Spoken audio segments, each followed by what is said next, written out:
Hey guys, it's Kyle with Better Beer Society here, coming to you live from inside one of the world's great novelty acts right now, which is a draft beer cooler, which none of us can use.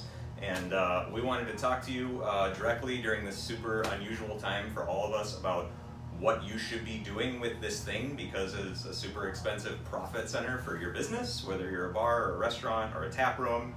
And decisions that you guys make here in this weird period of time can affect how your draft systems are going to work for you when we all come back from this. So there's a ton of misinformation on like Facebook and social media industry groups being spread around right now, where people are just saying random things about what to do.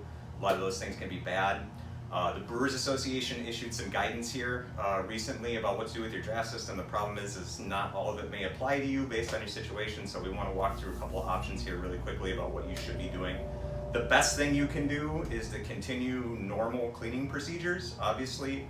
Have your draft system mechanically cleaned every 2 weeks, continue to do that. It's the best way to make sure that the draft system you shut down is the same one that comes back online. Obviously that's not practical for a lot of folks right now. The second best option is to contact your cleaner, have them come out for a regular service and mothball your system, which is to say leave the system packed with water, which should buy us about 5 to 6 weeks of time, whereby we'll have flexibility for that system to sit dormant. If you do that, it's important to note that you'll want to turn up your glycol by at least 10 degrees or work with your cleaner to be able to do that so you don't freeze water in the lines. Again, if that's not practical for you, probably the third best option, most practical option, is to blow these systems out to the extent that you can, either with a pressurized cleaning pot or with an empty keg. Leave these systems sitting empty so that they can come back online relatively clean, even with some stuff in there that can grow and needs to be cleaned out. That's your best bet for coming back online, is if you can blow these out. So work with your cleaner to be able to do that if that's the best solution for you. Regardless of which of those options is best, a couple of things that apply to all of them. Make sure to remember to shut off your gas here. You can do this in the cooler at the secondary regulators. If you know where your main gas source is, your incoming gas source, either a bulk tank or cylinder or something like that, shut it off there too as well, just for safety. It can't hurt.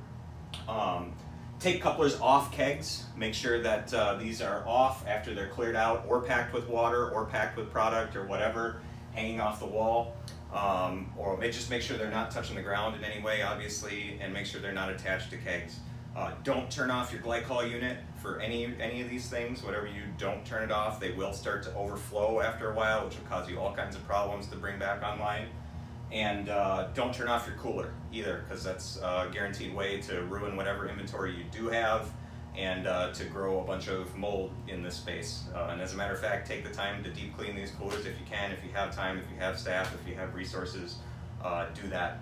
Any questions, there's going to be some information on here as well about how to get in touch with us. We're happy to connect with you, answer questions, and hopefully we're all back to business sooner rather than later.